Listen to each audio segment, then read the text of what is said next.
Magandang araw mga kababayan, narito na ang pinakahuling ulat sa magiging lagay ng panahon sa susunod na 24 oras. Para manatili kayong updated sa mga ulat panahon at mahahalagang abiso, huwag kalimutang pindutin ang subscribe button at sundan ang aming mga susunod pang weather updates. Sa unang araw ng Abril, patuloy na nararanasan sa buong bansa ang mainit at maalinsangang panahon dulot ng mataas na air temperature at heat index. Mas mataas ang heat index kumpara sa aktwal na temperatura dahil sa dami ng moisture ng tubig sa hangin, kaya mas mainit ang pakiramdam ng katawan. Ang init ng panahon ay dulot ng umiiral na easterlies o hanging nagmumula sa karagatang Pasipiko, pati na rin ng high pressure area sa may northern Luzon na nagdudulot ng pababang hangin.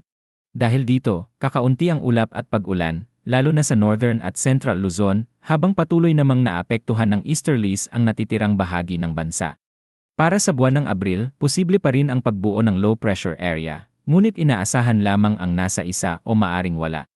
Karaniwan, ang mga bagyong nabubuo sa panahong ito ay pumapasok sa silangang bahagi ng Mindanao at maaaring maglandfall sa Visayas o Mimaropa, o kaya naman ay lilihis palayo sa kalupaan.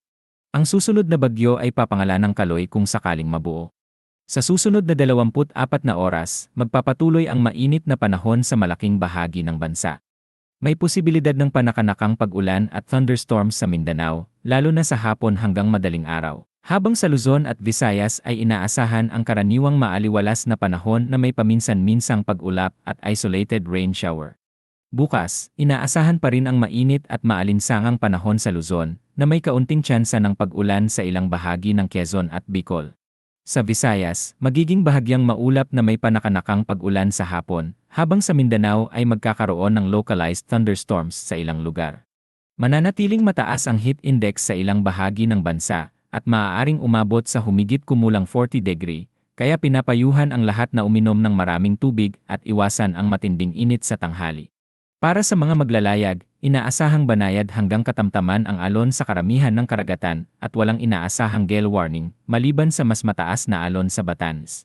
Mula Good Friday hanggang Easter Sunday, inaasahang mananaig ang maaraw at mainit na panahon sa malaking bahagi ng bansa, bagamat may tsansa pa rin ng pag-ulan lalo na sa Eastern Visayas at Mindanao.